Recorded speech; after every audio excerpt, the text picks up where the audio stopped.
¿Cómo están? Bienvenidos a una nueva edición de Micrófono Abierto aquí en la 8 Zaragoza, en su cadena local, como cada miércoles. Son las 9:06. Vamos a hablar de los premios Goya y de la Crónica Rosa, pero antes, como siempre, las principales noticias del día. En clave internacional, la Cámara de Representantes de Estados Unidos aprueba nuevo presupuesto hasta el próximo 23 de marzo con la finalidad de evitar el cierre de la administración a tan solo 2 días para que expire la fecha límite. La Cámara ha dado luz verde al proyecto con 245 votos afirmativos y 182 en contra. En el Senado, los demócratas continúan bloqueando la medida y los republicanos estudian aumentar la financiación federal en los próximos 2 años para prorrogar el gasto. El Partido Demócrata exige ofrecer soluciones a los afectados por el DACA, cuyo plazo de renovación termina el 5 de marzo, sin que ello se traduzca en el endurecimiento de las políticas migratorias, como pretende hacer el presidente Donald Trump, que le encantaría que se produjera de nuevo un cierre de la administración si la oposición no apoya las políticas de seguridad de los republicanos. Así lo ha afirmado. Sin embargo, los representantes de ambas fuerzas en el Congreso se muestran esperanzados por alcanzar un acuerdo lo antes posible. Más noticias: los democristianos de Angela Merkel y los socialdemócratas de Martin Schulz logran un acuerdo de gobierno en Alemania para reeditar la gran coalición, poniendo broche final a 136 días de inestabilidad. Según la prensa germana, tan solo quedan algunos flecos por pulir en el programa de gobierno y el reparto de carteras sería el siguiente. El SPD se haría con los ministerios de Finanzas, Exteriores, Trabajo y Asuntos Sociales, y a la CDU le corresponderían los ministerios de Defensa y Economía, a la CSU Interior. 12 días de negociaciones maratonianas han alumbrado un pacto de 167 páginas y 14 capítulos. Entre las prioridades, refundar la Unión Europea junto al presidente de Francia, Emmanuel Macron, importantes inversiones en materia de políticas sociales y limitar la entrada de refugiados. Para que la alianza sea efectiva deberemos esperar todavía varias semanas. El SPD someterá a votación a sus 463.000 militantes, buena parte de ellos contrarios a rubricarlo. La canciller asevera que se trata de un proceso doloroso en ambas partes, dadas las concesiones que se han visto obligados a hacer y que podría pasarles factura a los dos grandes partidos en próximas citas electorales. Información nacional: este miércoles se ha reanudado el periodo de sesiones en el Congreso de los Diputados después de 2 meses, con la crisis abierta en Cataluña, la corrupción y la brecha salarial como cuestiones de primer orden. El presidente del gobierno, Mariano Rajoy, niega que parte del dinero destinado al Fondo de Liquidez Autonómica haya servido para financiar la consulta ilegal del 1 de octubre. Rivera le ha recordado que la justicia tiene indicios de que el referéndum se pagó con créditos obtenidos a través de dinero facilitado por el gobierno. El secretario general de Podemos, Pablo Iglesias, por su parte, acusaba de desvergüenza al líder de los populares por no incluir en el endurecimiento de penas los delitos de corrupción, y Rajoy agregaba que aquellos hechos relativos a la trama Gürtel ocurrieron hace más de 10 años y con personas que ya no están en la vida pública. Por su parte, la portavoz del Grupo Socialista, Margarita Robles, recriminaba la falta de sensibilidad del Ejecutivo al no presentar en los últimos meses, como se solicitó, un proyecto para combatir la desigualdad salarial entre hombres y mujeres. Más noticias, porque el gobierno anuncia que España presentará como candidato a la vicepresidencia del Banco Central Europeo, vacante desde el próximo 31 de mayo, a Luis de Guindos. El ministro de Economía desde 2011 y secretario de Estado en la etapa encabezada por José María Aznar no abandonará la cartera ministerial hasta que no se comunique si es el elegido. Guindos competirá con la candidatura del gobernador del Banco Central irlandés. Solo ellos aspiran de momento a sustituir al portugués Víctor Constancio. El Eurogrupo se reunirá para elegir al candidato el 19 de febrero y posteriormente, tras las consultas no vinculantes con el Parlamento y el BCE, los jefes de Estado y de Gobierno adoptarán el nombramiento por mayoría cualificada en una cita del Consejo Europeo entre los días 22 y 23 de marzo en Bruselas. Acabamos con información regional y local. Junta Aragonesista registra en el Senado, a través del representante de Compromís, Carles Mulet, 2 preguntas dirigidas al Gobierno central para preguntar por qué no se han incluido las paradas de Zaragoza y Calatayud en la presentación del EVA, un ferrocarril de alta velocidad y de bajo coste, que desde el próximo año unirá Barcelona y Madrid. El consejero de Vertebración del Territorio, Movilidad y Vivienda del Gobierno de Aragón, José Luis Soro, advertía esta mañana al Ministerio de Fomento de que sería inadmisible y un atropello que el EVA no tuviera paradas en Aragón. Afirmaba ponerse en contacto de inmediato con Íñigo de la Serna. El presidente Javier Lambán lo tilda de atrocidad. El líder del PAR, Arturo Aliaga, lo considera un desprecio a Aragón, y el alcalde de Zaragoza, Pedro Santisteve, ha remitido por carta al titular de Fomento la necesidad de que el EVA pare en la quinta ciudad más poblada del estado en aras de lograr vertebrar el territorio. La portavoz del Partido Popular en las Cortes de Aragón, Mariano Orós, declara que se trata de un proyecto piloto y pide sosiego. Y por último, información local: la concejal de Movilidad y Medio Ambiente del Ayuntamiento de Zaragoza, Teresa Artigas, y presidenta del Distrito de Casco Histórico, asegura que el folleto dedicado a las drogas no se retirará porque el objetivo es prevenir el consumo de estupefacientes. Señala que el tríptico está dirigido al personal especializado, educadores y personas del ámbito de la intervención social. Subraya que el documento ha sido redactado por personal sanitario y está avalado por el Consejo de Salud de San Pablo y por la Comisión de Salud Comunitaria del Plan Integral del Casco Histórico.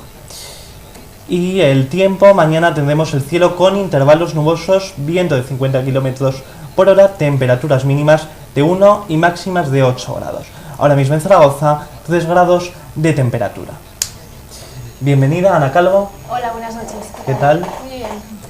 Tenemos con nosotros a Sergio Rupérez. Hola, buenas noches, siempre, ¿qué tal? Isa Campos. Hola, buenas noches. Y un invitado de excepción es Enrique Avenia, crítico de cine del Heraldo de Aragón. Muchas gracias por la invitación, encantado de estar aquí con vosotros. Bueno, comenzamos a hablar de los premios Goya. ¿Cómo vimos la gala? La gala de los Goya, que ha sido muy comentada y muy criticada en distintos aspectos.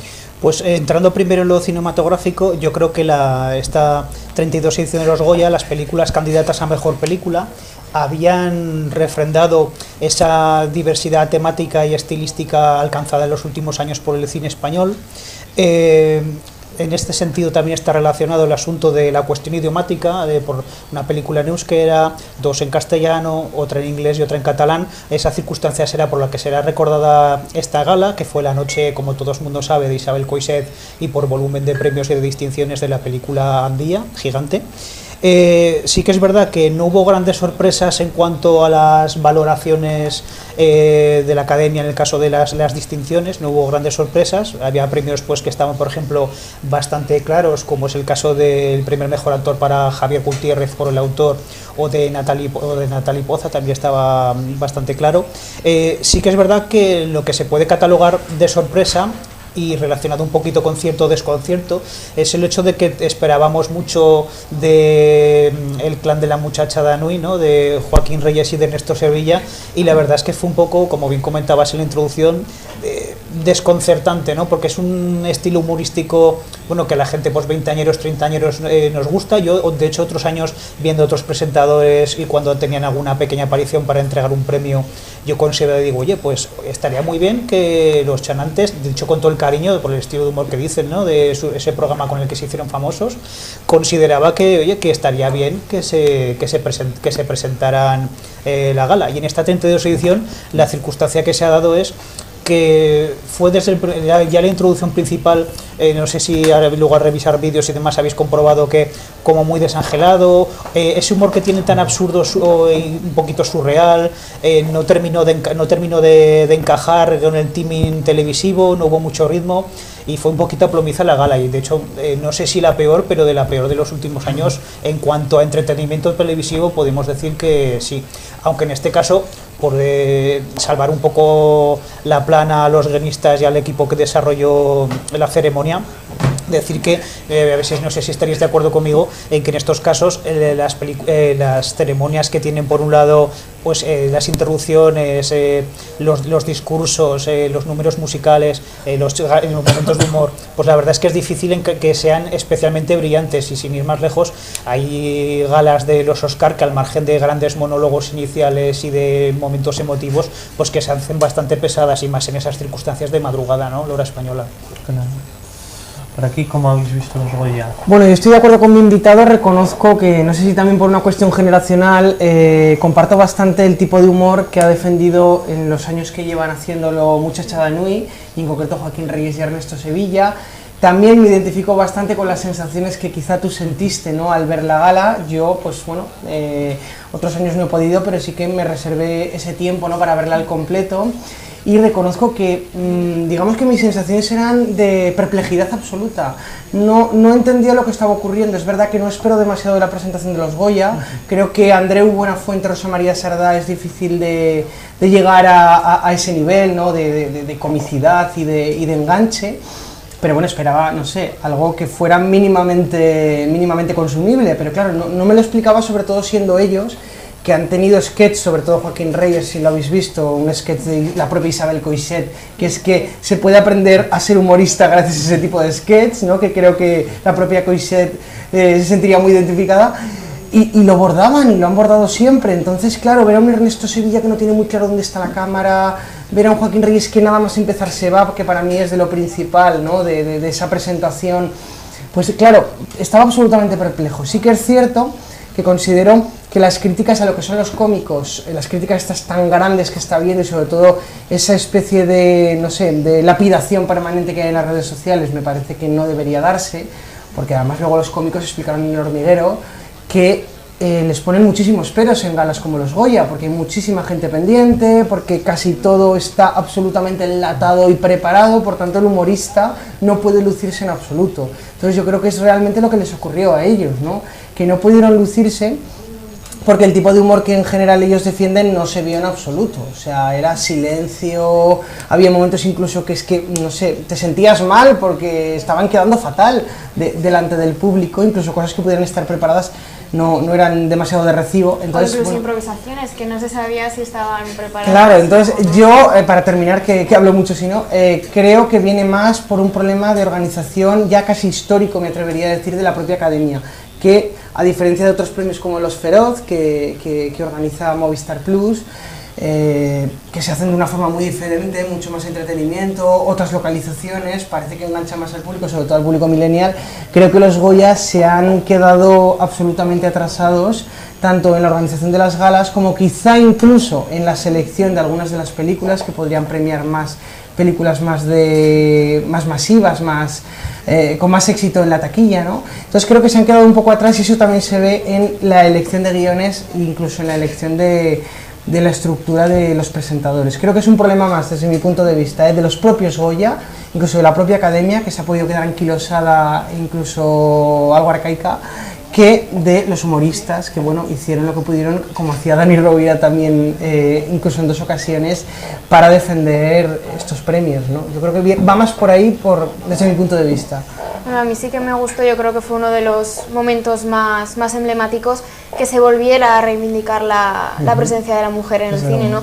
Lo único que, bueno, incluso los propios periodistas o presentadores lo reconocieron, que se estaba reivindicando esa posición, pero los 2 presentadores eran hombres, ¿no? Después y la organización y realización de toda la gala también, o sea, todo eran hombres. Ese fue un buen apunte, además quiero recordar de Ernesto Sevilla al principio del programa, y desde luego además simbolizado, decíamos antes, de momentos, ¿no?, claves de los Goya, pues ese simbolismo de los abanicos rojos, ¿no? Yo sí que creo que, a ver, que yo soy de los que opino, bueno, por supuesto que es un espacio que se puede reivindicar, yo sí que me quedo más con las cuestiones cinematográficas, pero sí que, como considera la compañera, es importante reivindicar que hay un mayor espacio para que se visibilice la creatividad femenina en el mundo del cine. ¿Puedo yo? Sí, Isa. Sí, Isa, y cerramos con este puntualizar, no es por copiar opinión, pero comparto las opiniones previas que han dicho al principio.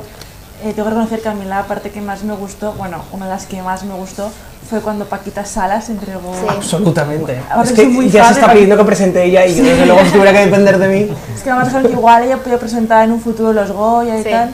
Entonces a mí la parte que más me gustó, pero también me quería centrar en que un abanico rojo para mí fue muy escaso. O sea, vale que no todo el mundo vaya de negro como en los Oscars, pero algo más que un abanico rojo para posar con él y ya está. O sea, me quedó un poco corto. Bueno, de esa hecho, hablando de esencia. Paquita Salas, nosotros que estuvimos en los Porqué, Sí. pudimos ver, ¿verdad?, en la sala de prensa que tenía una gran importancia. Absolutamente. Además, si puedo añadir ya para cerrar, porque tenemos poquísimo tiempo, sobre el tema del feminismo en la gala, yo estoy de acuerdo con Isa. Creo que como suele ocurrir en este tipo de cosas, se queda más en postureo que en realidad, porque a mí me parece que los abanicos están bien, sobre todo desde el punto de vista mediático, ¿no? Hay ese simbolismo, eso de que hablen de ti y tal. Pero para cómo nos comentaban que iba a ser una gala, cómo iba a ser la gala, que iba a ser muy extra feminista, tal, yo la vi casi menos feminista que ninguna, porque parece que los hombres estaban todavía más sobredimensionados, que encima lo de los abanicos quedaba casi como en un apartado pequeño limitado, y que realmente, salvo si acaso el discurso de la propia, bueno, sí, recuerdo la actriz, Nora Navas, el discurso de Nora Navas cuando hablaron las personalidades de la academia, me parece que fue casi lo más feminista de la gala, junto con, evidentemente, esa broma que hizo Leticia Dolera, que ha sido tan viralizada, ¿no?, del campo de nabos, como dijo, el campo de nabos feminista o algo así. Claro, sí, sí. Y que además luego reconoció que estaba pactada con el propio Joaquín Reyes, o sea, era todo pues Fue un feminismo artificios. más teórico que práctico, Sí, creo sí, yo. sí. Exacto. Bueno, y antes de acabar con esto, las películas premiadas. Que- Bueno, pues digamos, por hacer un Reflexionaría. poco resumen, bueno, yo voy a decir que han sido, como decía un poco al principio de la locución, han sido cualquiera de las películas que podía ganar eran películas con su valor, ya digo, con esa diversidad temática y estilística. Yo particularmente, dentro de que veo todo tipo de cine, me habría gustado una mayor valentía de la Academia en el sentido de La librería me parece una película estupenda y justa ganadora, por supuesto, pero sí que me hubiera encantado enfocado más hacia Verónica de Paco Plaza, por eso de que el cine de terror rompiera una barrera que se le suele resistir, ¿no?, en los grandes premios, y porque yo creo que la película de un inspiradísimo Paco Plaza lo merecía. Yo pensaba que igual iban a ir más los premios, ya digo que han sido más o menos pues esperados. Yo sí que creía que igual iba más como que podía haber ganado la película de Manuel Martín Cuelca, el autor la veía un poco, también es verdad que por ese componente un poco más intelectual, laberíntico, podía hacer que se decantaran, como ha sido por una película con un subtexto muy interesante en lo sociopolítico, como desliza Isabel Coixet, pero muy agradable de ver cómo es la librería, con esa vocación de lo que suscitan los libros y con ese toque británico que también sabe reflejar en este caso la directora catalana. Aquí, Sergio. Bueno, yo sobre las películas, y sobre todo más que sobre las películas, sobre los actores, que además los veíamos en pantalla hace unos minutos, tengo que destacar también, esto ya es casi un fenómeno fan por mi parte, ¿no?, que casi una crítica imparcial, es el hecho de, bueno, el caso de Javier Gutiérrez. Javier Gutiérrez se pensaba y se decía a principios de año que se iba a llevar todo este año, se lo está llevando absolutamente, y creo que absolutamente merecido, al menos por la parte que yo conozco de Javier Gutiérrez. Es verdad que él lleva una trayectoria importante, se le veía en Los Serrano, también tuvo participaciones con José Mota en Aída y sobre todo en la famosa serie de la 1, ¿no?, Águila Roja. Águila Roja, pero es cierto que a mí, Javier Gutiérrez, que no me caía mal, no me parecía mal actor, a mí tengo que decir que como me ha conquistado verdaderamente es con la serie Vergüenza, que vuelvo a defenderla desde aquí, que la hemos nombrado en otras ocasiones y que recomiendo a todo el mundo de verdad que la vea, porque creo que han dado absolutamente en el quiz del humor español en ficción. Es verdad que se han hecho muchas ficciones, que no se tenía claro si se iba a tener éxito o no, pero es que creo que nos retrata muy bien como sociedad y creo que su papel es absolutamente fabuloso, junto con el de, también con el de, siempre se me olvidan los nombres, la actriz argentina, madre mía, Malena Alterio. con Malena Alterio, se me olvidan los nombres, ya me perdonarán, que están bordadísimos. Entonces creo de verdad que se merece todo lo que le está ocurriendo, porque es un actor fantástico, pero además lo pudimos ver, como comentabas, en los propios premios 4K, que estuvimos hablando con él, que es un tío absolutamente humilde. No es lo que se espera uno de una gran estrella o de un gran actor que está empezando a hacer famoso, sino que es una persona exactamente igual que nosotros o que ustedes, pero que está ganándolo todo y que está, bueno, creo que construyendo el camino para convertirse en uno de los grandes actores de nuestro país. Bueno, yo también creo que es importante que a un mismo actor o a una misma película que se le reconozcan los premios en los Porqué, en este caso, en los Goya, pues dice mucho, ¿no?, de la trayectoria y del talento de este actor. Sí, pero también he hecho un poco de falta lo que decía mi compañero, las películas de miedo. A mí que me gusta mucho el cine de terror. Me da miedo, valga. Es que, claro, pero a mí me gusta más el miedo, no el asco, a mí me gustan las películas de suspense. Sí. He hecho un poco de falta ese género, ¿no? En ese aspecto, sí. Pero por lo demás, todo. Bueno, y ya para cerrar contigo, Enrique, ¿cómo ves, qué augurios, qué pronósticos tienes para próximas galas, premios? ¿Quedan todavía algunas? Sí, pues en la noche de la madrugada del 4 al 5 de marzo es la 90ª edición muy simbólica de los premios Oscar de la Academia de Hollywood. Sí que está la cosa entre dos películas, Tres anuncios en las afueras y La forma del agua. Yo creo que cualquiera de las dos se puede llevar. Yo creo que, a ver, estos son quinielas y como cualquiera pues se puede fallar, ¿no? Yo sí que creo que dirección puede ser que se lo lleve Guillermo del Toro por esa película. Y aparentemente podía ser Tres anuncios en las afueras, ese drama con elementos de comedia negra, la que seguro que ganará el Oscar de Mejor Actriz, pero digamos que por cómputo general ganará más premios la forma del agua. En Tres anuncios estaba más en liza, como que era más favorita, pero sí que a raíz de que las nominaciones al director no la hayan nominado en su categoría, pues hace ser como que con esas 13 candidaturas la película de Guillermo del Toro pues tenga un poquito más de opciones, pero bueno, lo sabremos esa madrugada. Ay, ojalá, vamos, aún no la he visto, pero estoy deseando ver la de La forma del agua. O sea, ahora primeros de febrero se estrena. A ver qué tal, o sea, he visto el trailer y digamos, tiene buena Veremos. pinta. Sí. Veremos. Gracias, Enrique Avenia, crítico de cine de Heraldo de Aragón. A vosotros un placer. Muchas gracias. Nos vamos un pequeño instante a publicidad y volvemos con la crónica rosa.